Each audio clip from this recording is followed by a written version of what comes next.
Monk's Guide to a Clean House and Mind by Shoukei Matsumoto. A monk's day begins with cleaning. We sweep the temple grounds and gardens. We polish the main temple hall. We don't do it because it's dirty or messy. We do it to eliminate the gloom in our hearts. When you visit a temple, you feel the blissful tension in the tranquil space. The gardens are well tended and spotless, without a single leaf on the ground.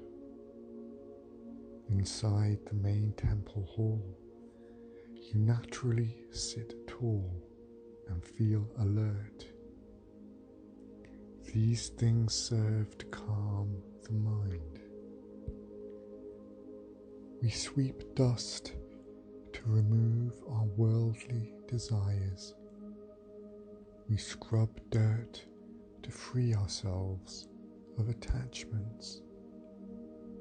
The time we spend carefully cleaning out every nook and cranny of the temple grounds is extremely fulfilling. We live simply and take time to contemplate the self, mindfully living each moment. It's not just monks who need to live this way. Everyone in today's busy world needs to do it. Life is a daily training ground, and we are each composed of the very actions we take in life. If you live carelessly, your mind will be soiled. But if you try to live conscientiously, it will slowly become pure again. If your heart is pure, the world looks brighter. If your world is bright, you can be kinder to others. The ZEN sect of Buddhism is renowned for the cleaning practices of its monks. But cleaning is greatly valued in Japanese Buddhism in general as a way to cultivate the mind. I hope you enjoy applying the cleaning techniques introduced here in your home.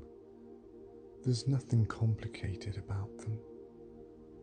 All you need is a will to sweep the dust off your heart. Your everyday domestic chores will become a way to clean your heart.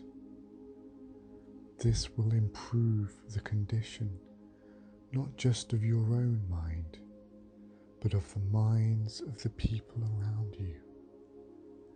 I hope readers will discover that daily housework is an opportunity to contemplate the self.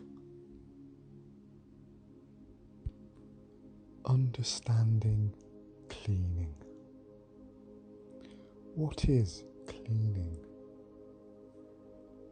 Japanese people have always regarded cleaning as more than a common chore. It's normal here for elementary and junior high school students to clean their classroom together. Although I've heard that this isn't done in schools abroad. It probably has to do with the notion in Japan that cleaning isn't just about removing dirt. It's also linked to cultivating the mind. If you visit a temple, you'll find the premises to be extremely well tended. Naturally, this is to welcome visitors, but another reason is that the act of cleaning is an important ascetic practice for the monks living and training there. Each space is cleaned, tidied, and polished beautifully. While training at a temple in Kyoto, even the slightest error I made in folding or stacking clothes resulted in being given a pep talk by one of my seniors. If you ever have the chance, observe how monks clean their temple grounds. Dressed in samurai robes, the traditional workwear of Buddhist monks, they'll be silently engaged in their designated chores and appear cheerful and well. Cleaning isn't considered burdensome or something you don't really want to do and wish to get over with as soon as possible. They say that one of Buddha's disciples achieved enlightenment doing nothing but sweeping while chanting, "Clean off dust, remove grime." Cleaning is carried out not because there is dirt, but because it's an ascetic practice to cultivate the mind. Rubbish. What is rubbish exactly? Things that are dirty, worn out, unusable, no longer useful or needed, and so on. And yet nothing starts out as rubbish. Things become rubbish when they are treated as rubbish. In Buddhism, it is believed that nothing has a physical form, or tai. That is, there is no substance in anything in and of itself. Mottainai, the Japanese term for wasteful, originates from this word. But if something has no substance, how does it exist? Things exist because all things relate with each other to support each other's existence. Humans are the same. The people and things in your life are what makes you who you are. This is why it's not for you to judge whether something is useful, or to designate things you can't use as rubbish. They say that the eminent monk Renyo picked up a scrap of paper lying in the hallway one day and said, "Even this scrap of paper is given to us by the Buddha and must not be wasted." The Japanese idea of not being wasteful is not just about avoiding waste. It also embodies a spirit of gratitude towards objects. People who don't respect objects don't respect people. For them, anything no longer needed is just rubbish. A child who grows up watching their parents act this way comes to perceive not just things, but friends in the same way as well. Within any object can be found the tremendous time and effort put into it, the heart of the person who made it. It's important to remember to feel grateful for this when cleaning or tidying, and not handle things carelessly. Yet we cannot store everything in a cupboard because we do not want to be wasteful. Some things, despite being a little old, still have some life left in them. Elsewhere, they would have a place to shine, but instead they are often shut away and forgotten, ending their lives without seeing the light of day. This is rather sad. Be grateful for things that have served you and give them to people who could use them, where they can have a purpose and shine again. Appreciate the things you have right in front of you. When to clean and tidy. Do you think that it doesn't matter when you clean and that you should just do it when you find the time? I've mentioned that cleaning is a way to eliminate gloom in the mind. But even if you work really hard at sweeping and mopping, it won't really make you feel refreshed if you do it at night. In Buddhist temples, there is no such thing as starting to clean after the sun has gone down. Cleaning should be done in the morning. Do it as your very first activity of the day. The daily routine of an unsui monk, a Zen apprentice, starts with waking up early, washing their face and dressing, in readiness to begin cleaning and conducting services for that day.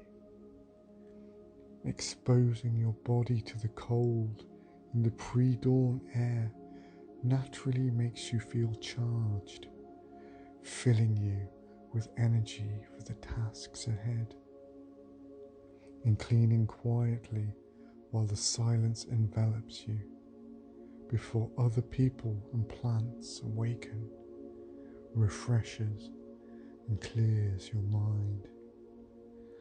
By the time everyone else is emerging, you've finished your cleaning and are all set for the day's work.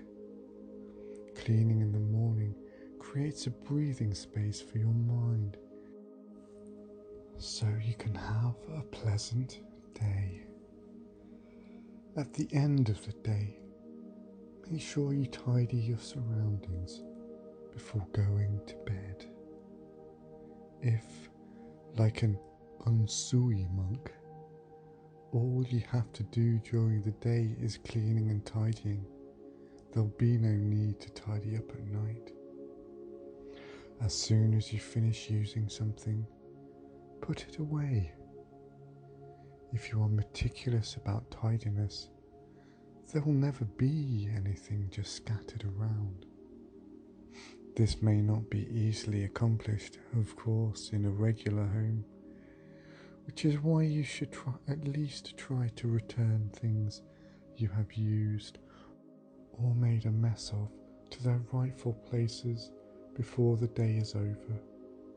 It is important that your home is tidy so you can kick off the next morning feeling refreshed as you begin your cleaning for that day. When I was training to become a monk, my roommates and I always recited evening sutras before going to bed. Doing this in a tidy room at bedtime felt refreshing and cleared the mind, leading to a deep sleep. Cleaning and tidying are daily tasks, and what matters most is consistency.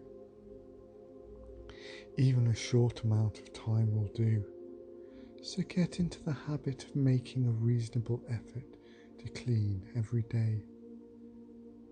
At first it may be hard to get up early in the morning, but if you make cleaning in the morning and tidying in the evening a habit, your body and mind will feel refreshed each day. Air things out.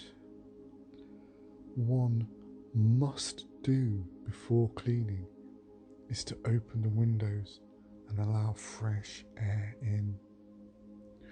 We do this at the temple to purify the air and let the crisp morning breeze in.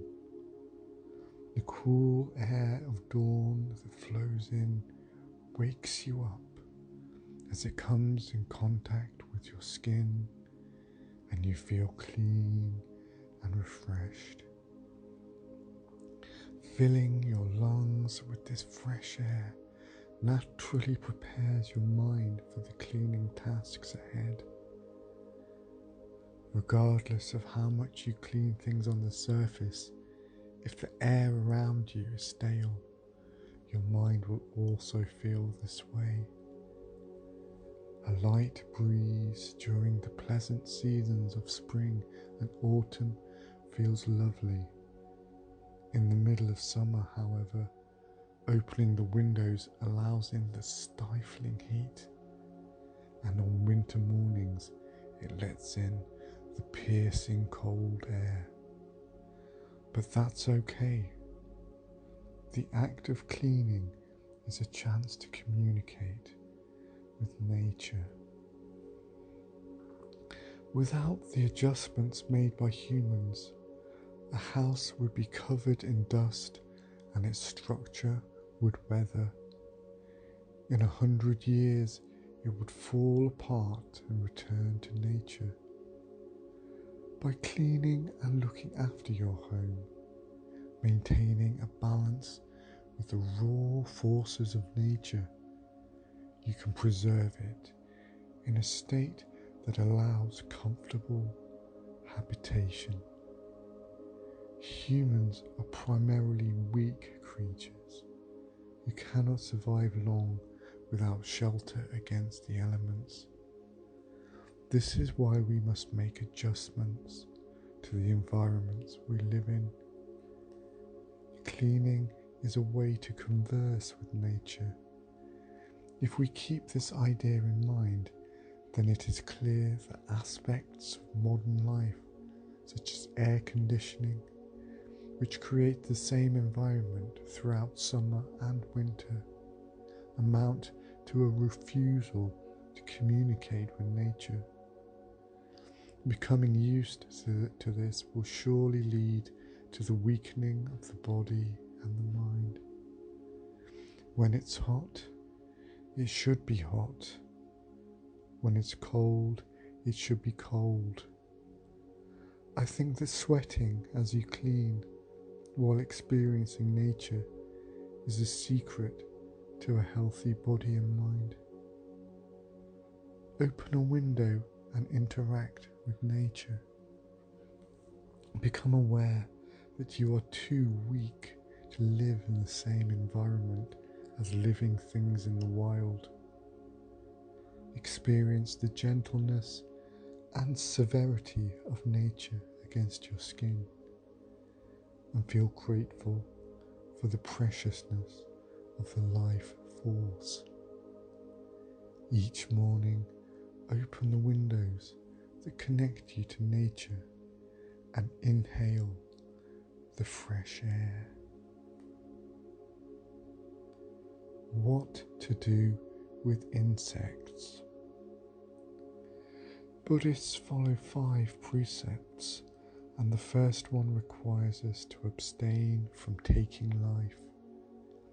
All lives are interconnected and must be equally respected. You must not hurt or kill another living thing without reason. But humans have to take lives to harvest meat, fish, vegetables, and so on to survive. So we must be aware of this need and feel both remorseful and grateful. It is important to find ways to live that will enable you to avoid killing other living things. The foundation for this is daily cleaning. Insects come out in search of food and places to lay eggs. If you don't leave crumbs on the dining table and dishes unwashed, or don't take out the rubbish, insects will naturally emerge. Cleaning up properly after each meal is thus the first step towards abstaining from killing insects. It's important to create an environment that doesn't allow insects to breed. If you leave a bucket outside, it will collect rainwater and mosquitoes will start breeding there. Turn over buckets and other vessels that might collect water. Keep ornamental water vessels small in size and ensure cleanliness by changing the water often. Some insects, such as termites and wasps, are dangerous if left unattended. You can prevent them from nesting by ensuring that the air is always fresh and moisture is not trapped. By pruning plants often and improving airflow. When cutting grass, first check for leaves and excrement to ensure there are no bees or caterpillars hiding there. For the sake of both humans and insects, please be kind to and respectful of life. Vary your cleaning tasks. The various chores that monks must take care of while in training are divided among them. But these assignments change periodically. This is called tenyaku, role change, in which the designated location of each monk changes. For example, the person in charge of the kitchen yesterday may be in charge of the garden today. Through this system, each monk experiences every chore that must be executed at the temple. Ascetic practice may evoke the image of someone performing a task alone and in silence. But in reality, cleaning a temple requires teamwork. It is essential to know what others are doing. For example, what another person is mopping right now. You must understand the overall situation and think about the role you have to play in it, and then take certain initiatives, such as assisting others in their tasks.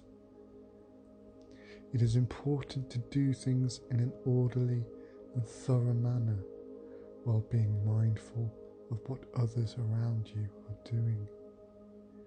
You must survey the overall situation before establishing what to do. If others are working in one spot, begin at another spot. During our training at the temple, carelessness on the part of one individual becomes the responsibility of the group as a whole. Sometimes the entire team is made to sit cross-legged on a hard wooden floor for long hours. You don't want to cause problems for others, so you really must ensure that you are doing things properly. This is an opportunity to learn that your existence is not just about yourself. This is true in everyday life as well. It's not up to just one person to clean. Everyone must be conscious of it. Divide chores up among family members and change them around sometimes. The entire family should work as a team, conscious of each other as they perform the tasks